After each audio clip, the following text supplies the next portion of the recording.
ഒരു രാത്രി 10-11 മണിയായപ്പോൾ നല്ല പോലെ വിശന്ന്. പിന്നെ ഞങ്ങൾ ഷവായും പൊറോട്ടയും ഓർഡർ ചെയ്തു. അതൊക്കെ നമ്മൾ കഴിച്ചു, വയറ് നിറച്ച് കഴിച്ചു. പിന്നെ ഞങ്ങൾ കുറച്ച് നേരം അവിടെ ഇരുന്ന് ഉമ്മിച്ചിയും വാപ്പിച്ചായിട്ട് കുറേ കഥകൾ പറഞ്ഞു. പിന്നെ ചിരിയായി ഊക്കലായി അടിപൊളിയായിരുന്നു.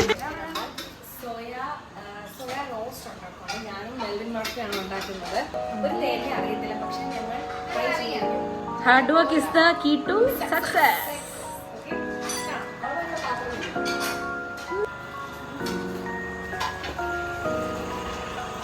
ഗൈസ്,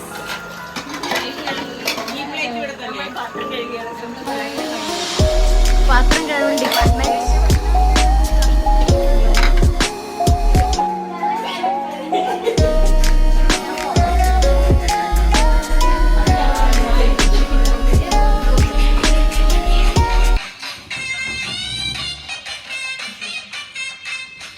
നമ്മൾ ഉണ്ടാക്കുന്നത് സോയ റോസ്റ്റാണ്. ഇത് ഇന്ന് രാത്രി കഴിക്കാനല്ല, ഞങ്ങൾക്ക് നാളെ നോമ്പ് തുറക്കുമ്പോൾ രാവിലെ അപ്പത്തിൻ്റെ കൂടെ കഴിക്കാനാണ് ഉണ്ടാക്കുന്നത്. ഞങ്ങളിപ്പോൾ നേരത്തെ അങ്ങ് ഉണ്ടാക്കി വെക്കുക, രാവിലെ ആകുമ്പോൾ ചൂടാക്കി കഴിക്കാമല്ലോ എന്ന് വിചാരിച്ച്. അപ്പം ഞങ്ങളൊരു 12 മണി എന്തോ ആയി ഉണ്ടാക്കാൻ കയറിയപ്പം ഞങ്ങൾക്ക് ഈ കുക്കിങ്ങിനെ കുറിച്ച് ഒരു തേങ്ങ അറിയത്തില്ലെങ്കിലും പക്ഷെ ഞങ്ങളുടെ കോൺഫിഡൻസ് 100% ആണ്.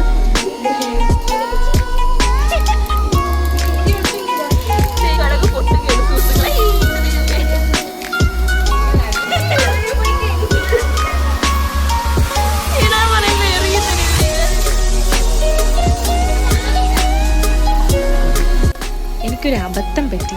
ബാക്കി വീഡിയോ ഞാൻ എടുത്തിട്ടില്ല. ഉള്ളി വരട്ടുന്നവരെ ഞാൻ എടുത്തിട്ടുള്ളൂ. ബാക്കി ഞാൻ എടുക്കാൻ മറന്നുപോയി. എടുക്കാത്തതിൻ്റെ ഒരു വിഷമമുണ്ട്. കാരണം ലാസ്റ്റ് ഞാൻ ആ കറി ഉണ്ടാക്കിയത് നിങ്ങൾക്ക് കാണാൻ പറ്റില്ല. ഉണ്ടാക്കി വെച്ചത് നല്ല ടേസ്റ്റ് ആയിരുന്നു. ഉണ്ടാക്കി തീർന്നപ്പോൾ തന്നെ ഒരു 2 മണിയോളം ആയി. ഞങ്ങൾ ഫ്രിഡ്ജ് വെച്ചിട്ട് രാവിലെ എടുക്കാമെന്നാണ് വിചാരിച്ചത്. പക്ഷെ ഞങ്ങൾ ഫ്രിഡ്ജ് വെച്ചില്ല. കാരണം പിന്നെ 4:30 എണീക്കേണ്ടി വരുമല്ലോ. അങ്ങനെ ഞങ്ങൾ അവിടെ തന്നെ വെച്ചിട്ടാണ് ഞങ്ങൾ പോയി നേരെ കിടന്നു. പിന്നെ രാവിലെ ഞങ്ങൾ ഒരു 4:30 എണീറ്റു. നോമ്പ് എടുക്കാനായിട്ട് സ്റ്റാർട്ട് ചെയ്തു. നമ്മളങ്ങനെ നോമ്പൊക്കെ എടുത്തു, തുടങ്ങി നമ്മുടെ നോമ്പ് സ്റ്റാർട്ട് ചെയ്തു. അടുത്ത വർഷം നമുക്ക് ഇതുപോലെ ഒരുമിച്ച് നോമ്പെടുക്കാൻ പറ്റുമെന്ന്. ഫുഡൊക്കെ കഴിച്ചിട്ട് കുറേ നേരം ഞങ്ങൾ അവിടെ ഇരുന്ന് കുറേ കഥയൊക്കെ പറഞ്ഞു. എന്തോ ഒരു വിഷമം ഉണ്ടായിരുന്നു എല്ലാവർക്കും. കാരണം ഞങ്ങളുടെ തീരുവാണ്. അപ്പം അതിൻ്റെ ഒരു വിഷമം എല്ലാവർക്കും ഉണ്ടായിരുന്നു. പിന്നെ ഞങ്ങൾ പോയി കിടന്നു. ഒരു 7 മണിയായി ഞങ്ങൾ കിടന്നത്. പിന്നെ ഞങ്ങൾ എണീറ്റു 12 മണി എണീറ്റപ്പോൾ തന്നെ ഞങ്ങൾക്ക് നല്ല ക്ഷീണമുണ്ട് എല്ലാവർക്കും. പക്ഷെ ക്ഷീണം ആരുടെ മുഖത്ത് കാണിച്ചില്ലാരും. എല്ലാവരും നല്ല പവറായിട്ടാണ് നിന്നത്. അങ്ങനെ ഞങ്ങൾ എല്ലാവരും കൂടെ ചെന്ന് അടുക്കളയിൽ കയറി നോമ്പിനുള്ള പ്രിപ്പറേഷൻ ഞങ്ങൾ ഇപ്പോഴേ തുടങ്ങി. 12:25. സോ ഞങ്ങൾ എണീറ്റപ്പോൾ 11 മണിയായി. അപ്പം 11:30 കറക്റ്റ്. അപ്പോൾ ഞങ്ങൾ ഇവിടെ വന്നിപ്പോൾ ഇരിക്കുകയാണ്. ക്ഷീണമൊന്നും ഇപ്പോൾ ഇല്ല അല്ലേ? സത്യം എനിക്കിപ്പോഴും രാവിലെ ഒരു ഫീലാണ്. ചൂടൊന്നുമില്ല, നല്ല ചൂടുണ്ട്. സീരിയസ്ലി എനിക്കതൊന്നും തോന്നുന്നില്ല. സോ നമുക്ക് പ്രിപ്പറേഷനിലാണ്. ബിരിയാണി ഉണ്ടാക്കാൻ പോകണമെന്ന് നോമ്പ് തുറക്കുള്ളേ. അപ്പം അതിൻ്റെ പ്രിപ്പറേഷൻസ് ആണ് ഇവിടെ നടന്നുകൊണ്ടിരിക്കുന്നത്.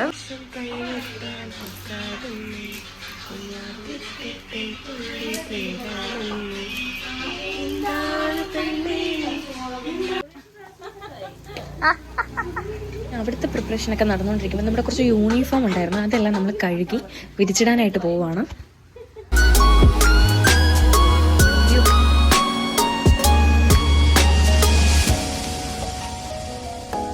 അടുക്കളയിൽ ഏതാണ്ട് പണിയൊക്കെ ഞങ്ങൾ തീർത്തിട്ട് എന്ത് ചെയ്ത് ഞങ്ങൾ ഹോം ടൂർ എന്നും പറഞ്ഞ് ഇറങ്ങിയിട്ടുണ്ട്. അവളുടെ വീടിൻ്റെ ചുറ്റും വീടും എല്ലാം ഒന്ന് കാണാം. കാരണം ഇന്നലെ രാത്രി വന്നുകൊണ്ട് തന്നെ നമുക്കതിനുള്ള സമയമില്ലായിരുന്നു. പിന്നെ നോമ്പ് പിടിച്ചു. പിന്നെ അതിൻ്റെ ക്ഷീണമൊക്കെ ആയിരുന്നു. പിന്നെ ഞങ്ങൾ കുറച്ചൊരു 3 നാല് മണിയൊക്കെ ആയപ്പോൾ ഞങ്ങൾ എന്ത് ചെയ്ത് പുറത്തോട്ടൊക്കെ ഒന്ന് ഇറങ്ങി എല്ലാം ഒന്ന് കാണാൻ. കോറിഡോറിന്റെ നേരെ നമ്മളെ റൂമിലെ കോറിഡോറിന്റെ നേരെ ഒരു വാതിൽ.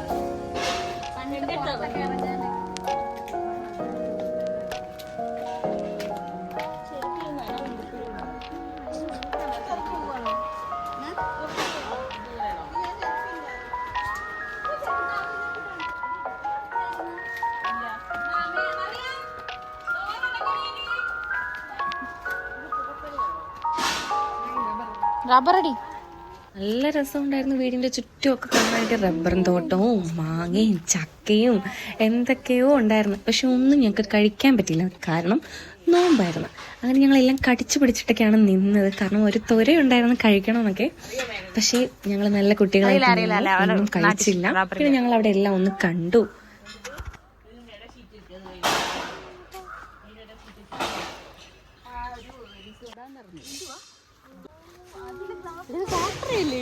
ഞങ്ങൾ നടന്ന് പോകാൻ നേരത്തൊരു മരം കണ്ട്. ആ മരത്തിൽ കയറാൻ പറ്റുമെന്ന് ഞങ്ങൾ പോയി നോക്കി. പക്ഷേ ഞങ്ങളെ ചതിച്ചു, ഉറുമ്പ് ഞങ്ങളെ ചതിച്ചു. ഫുള്ള് നീരായിരുന്നു അവിടെ, അതിന് പൊതിഞ്ഞ് വെച്ചേക്കുമായിരുന്നു. അതുകൊണ്ട് നമുക്ക് അതിന് കാലം അതിൻ്റെ തൊട്ട് വെച്ചാൽ നമ്മളെയും പൊതിയും അമ്മാതിരിയായിരുന്നു അവിടെ. പക്ഷെ ഞാൻ കയറിയില്ല, മേഘ കയറി. മേഘ ഭയങ്കര ഒരു കഴിവുള്ള കൊച്ചായതുകൊണ്ട് തന്നെ മേഘ വലിഞ്ഞു കയറി.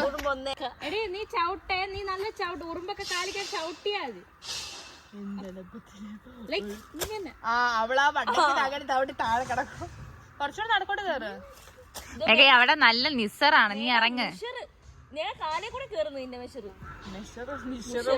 നല്ല വരവാണെങ്കിൽ നമുക്ക് എല്ലാവർക്കും കേറാം. പക്ഷെ നിസർ ഇരിക്കുന്നോണ്ട് നമുക്ക് കേറാൻ പറ്റത്തില്ല. മോനെ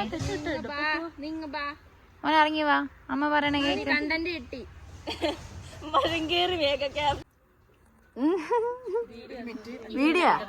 അവിടെ എല്ലാം കണ്ടു കഴിഞ്ഞ് ഞങ്ങൾ നേരെ പോയത് ഊഞ്ഞാലാടാനാണ്. അങ്ങനെ ഊഞ്ഞാലൊക്കെ ആടി ഞങ്ങൾ നേരെ പോയത് ഐഫോണിന്റെ കുറച്ച് റിലേറ്റീവ്സിനെ കാണാനാണ്.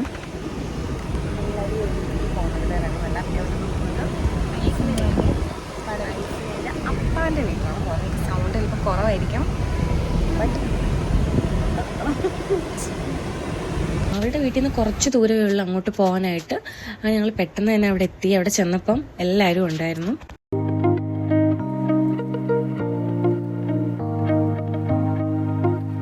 ഇവളുടെ വാപ്പിയുടെ പെങ്ങളാണ്. ഇതിപ്പോൾ നമ്മൾ പോയത് വാപ്പിയുടെ വീട്ടിലോട്ടാണ് പോയത്. നമ്മൾ വാപ്പിയുടെ ഉമ്മായും ഉപ്പായും ഒക്കെ ഉണ്ടായിരുന്നു.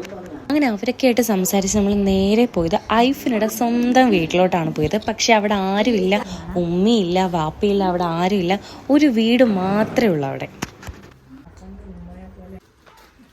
ഞങ്ങളിപ്പോൾ ഐഫിനയുടെ വീട്ടിലോട്ട് പോവുകയാണ്. ഐഫിനയുടെ സ്വന്തം വീടോ? നമ്മളിപ്പോൾ ഐഫിനയുടെ സ്വന്തം വീടോട്ടാണ് നമ്മൾ പോയത്. നേരത്തെ നമ്മൾ ആരുടെ വീട്ടിൽ നിന്നത്? മമ്മിയുടെ വീടാണ്. ഇനി ഐഫിനയുടെ സ്വന്തം വീട്ടിലോട്ട് പോവുകയാണ്. സോ ഞങ്ങൾ എക്സൈറ്റഡ് ആണ്, ഐഫിനെ പോലെ തന്നെ. ഞങ്ങൾ എക്സൈറ്റഡ് ആണ് ഗൈസ്. യെസ്, ഫൈനലി ഗൈസ് നമ്മൾ ഐഫിനയുടെ വീട് എത്തിയിരിക്കുന്നു. ഞങ്ങളെ കാണിച്ചു തരാം. വെയിറ്റ് ഗൈസ്, ഇതാണ് ഗൈസ് ഐഫിനയുടെ ആ ഒരു വീട്. നല്ല കുഞ്ഞു വീടാണ്. ചുമ്മാ വീടാണിത്. ആർക്ക് വേണമെങ്കിലും സമീപിക്കാൻ. ഞാൻ ആ ചുമ്മാ ഇട്ടിരിക്കുന്നത്, ഞാൻ തിരിഞ്ഞ് നടക്കുവാണ് നിങ്ങൾക്ക് കാണാൻ വേണ്ടി. കണ്ടോ? അവക്ക് കാണത്തില്ല, പക്ഷെ പൊടി. അപ്പൊ ഗൈസ് ഇതാണ് ആ ഒരു എച്ചി. നമ്മൾ എത്തിയിരിക്കുന്നു. ഫൈനലി നമ്മൾ ഐഫിനയുടെ കല്യാണം കഴിച്ചു ചേട്ടൻ. അല്ല, അത് അങ്ങനല്ലേ. നിങ്ങൾ ഈ വീഡിയോ കാണുന്നവർ ശ്രദ്ധിക്കുക, ഐഫിനെ കെട്ടുന്നവർക്ക് ദേ ഈ വീട് സ്വന്തം. അതെങ്ങനെ ഉണ്ടായിരുന്നു? അപ്പൊ ഗൈസ് നിങ്ങൾ പ്രേമിക്കൂ. ഇങ്ങനത്തെ കൂട്ടുകാരും ഫ്രീ. ഇതാണ് ആ വീട്. എല്ലാം ചെയ്തിട്ടേക്കുവാണ്. ആൾക്കാർ മാത്രം താമസിച്ചാൽ മതി. ക്യൂട്ടായി എങ്ങനെ നിങ്ങൾക്ക് കാണാമോ ഗൈസ്? ഇതാണ് ആ വീട്. അപ്പോൾ കൃഷ്ണപുരി ഇപ്പോൾ കയറാൻ പോവുകയാണ് മുകളിലോട്ട്. നോക്കട്ടെ, നമുക്ക് കയറട്ടെ.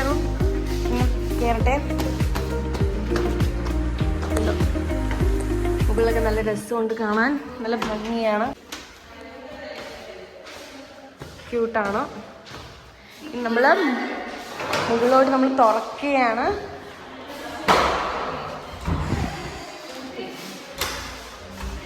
യെസ്, വാവ്, സൂപ്പർ. നല്ല വ്യൂ ആണ് ഗായ്സ് ഇവിടെ, പറയാതിരിക്കാൻ വയ്യ, അടിപൊളി.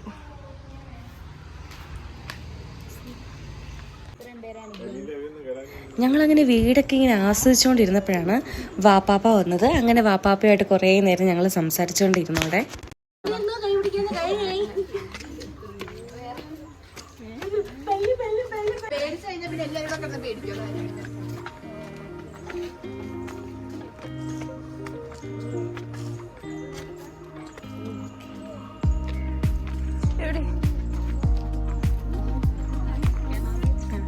നമ്മൾ വീടൊക്കെ കണ്ടു കഴിഞ്ഞ് ഇറങ്ങി നടക്കുകയാണ്. ഇനി നമ്മൾ നേരെ വീട്ടിലോട്ട് പോവുക.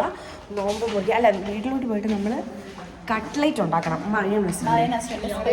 കട്ട്ലേറ്റ് ഉണ്ടാക്കിയിട്ട് വേണം നമുക്കിനി നോമ്പ് മുറിക്കണം. എന്നിട്ടൊന്ന് കിടന്നുറങ്ങണം. കാരണം നല്ല ക്ഷീണമുണ്ട്. അസി എന്ന് പറയുമ്പോൾ ഇപ്പോൾ ഭയങ്കര ഫേക്കാണ്. ഇപ്പോൾ ഒന്ന് ഈ പറഞ്ഞേ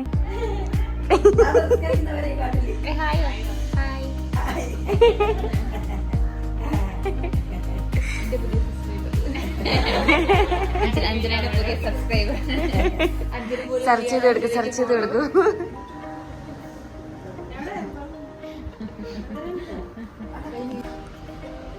നമ്മളിപ്പോൾ ഐഫിനയുടെ വേറൊരു ഇത് ഫുള്ള് വിസിറ്റിംഗ് ആണ്. ഞങ്ങൾ ഇവിടെ പൂച്ച അറിവില്ല അപ്പൊ ഗായ്സ് നമ്മൾ വേറൊരു വീട്ടിലെത്തിക്കുകയാണ്. ഇവിടെ ആരില്ലേ? ഉണ്ട്. ഫുൾ എക്സൈറ്റഡ് ആണ് ഞങ്ങൾ.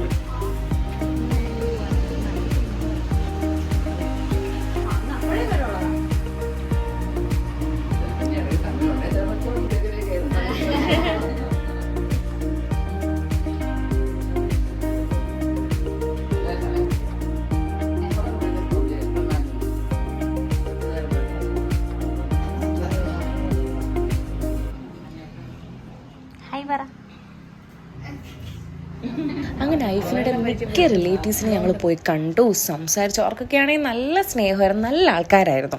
ഞങ്ങൾ എല്ലാവരെയും കണ്ടു വന്നപ്പോഴത്തേക്കും 6 മണി. ഞങ്ങൾക്കാണെങ്കിൽ 6:30 നോമ്പ് മുറിക്കണം, അതെല്ലാം ഒരുക്കണം. എൻ്റെ പൊന്നോ ടെൻഷനായിരുന്നു. അങ്ങനെ പെട്ടെന്ന് തന്നെ ഞങ്ങൾ പോയി കട്ട്ലേറ്റ് ഉണ്ടാക്കി, തണ്ണിമത്തൻ കട്ട് ചെയ്തു. അങ്ങനെ കുറേ കാര്യങ്ങളൊക്കെ ആ സമയം കൊണ്ട് നമ്മൾ ചെയ്തു. ഹായ് കൊടുക്കേ. യൂട്യൂബിൽ വരും. യൂട്യൂബിൽ വരും. നെക്സ്റ്റ് വ്ളോഗില്.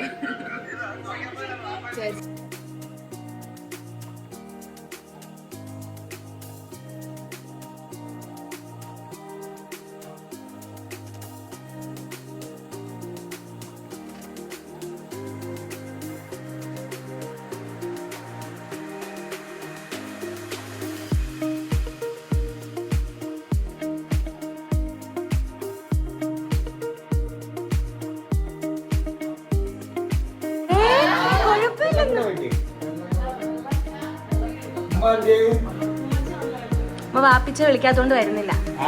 ഒന്ന് ഞാൻ വിളിക്കേ. നമുക്ക് ഉത്തരവാദിത്തമില്ല, നിങ്ങളാണ് അതിന്റെ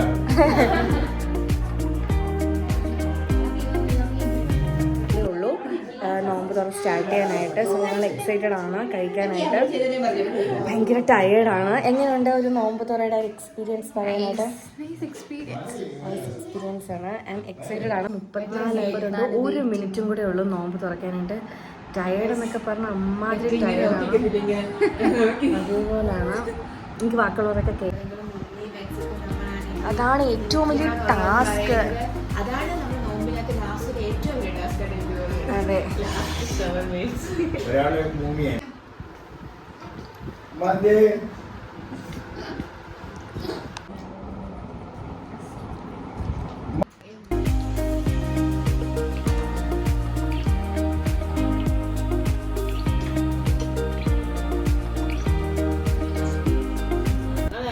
അപ്പം നോമ്പ് തുറ എങ്ങനെ ഉണ്ടായിരുന്നു?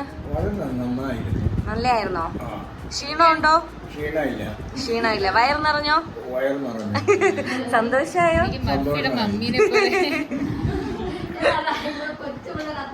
എന്തില്ല അവൻ എന്തേ ഉണ്ടായിരുന്നു?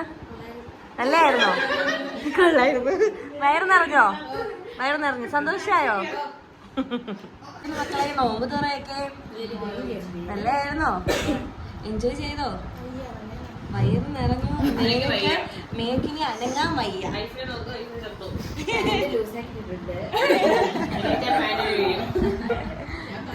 അവരിത് കാണാൻ വേണ്ടിട്ട് നോക്കിയിരിക്കുന്ന മോളെ നോമ്പ് തുറ എങ്ങനെയുണ്ട്, നെക്കെ വിളിച്ചോണ്ട് വന്നിട്ട് എന്താ ആയ നോമ്പ് തുറ കൊള്ളാമോ, ബാക്കിയുള്ള കഴിക്കുന്ന പോലെ.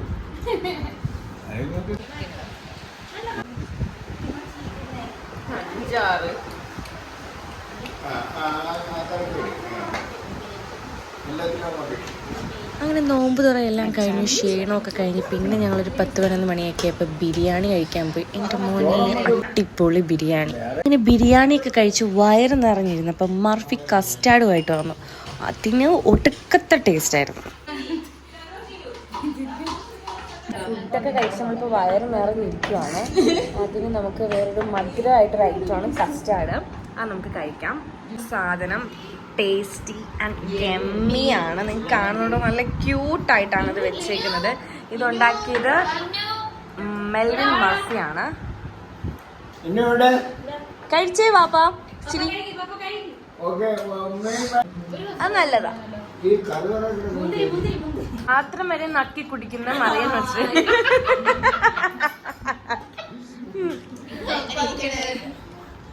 ഫുഡെല്ലാം കഴിച്ച് ഞങ്ങൾ കുറച്ചു നേരം അവിടേക്ക് ഇരുന്ന് കുറേ കഥയൊക്കെ പറഞ്ഞു കഴിഞ്ഞപ്പോഴത്തേക്കുമാണ് ഞങ്ങൾ വാപ്പിയുടെ ഉമ്മയുടെ റൂമിൽ കയറിയത്. അവിടെ ചെന്നപ്പോഴാണ് അവർ ഒരു പഴയ ഫോട്ടോ കണ്ടത്. അങ്ങനെ അവർക്ക് ഗുഡ് നൈറ്റും പറഞ്ഞ് ഞങ്ങൾ നേരെ പോയി കിടന്നു. പിന്നെ പിറ്റേ ദിവസം നമുക്ക് കോളേജിൽ പോകണം. അതിരാവിലെ എണീറ്റു ഞങ്ങൾ യൂണിഫോമൊക്കെ ഇട്ട് റെഡിയായി നിൽക്കുകയാണ് പോകാനായിട്ട്.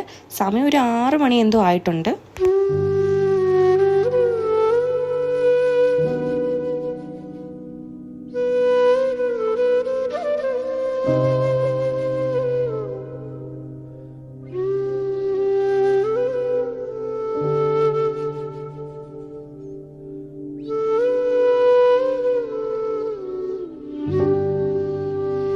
സത്യം പറഞ്ഞാൽ ഒരുപാട് സന്തോഷം, അതിലേറെ ദുഃഖമാണുള്ളത്.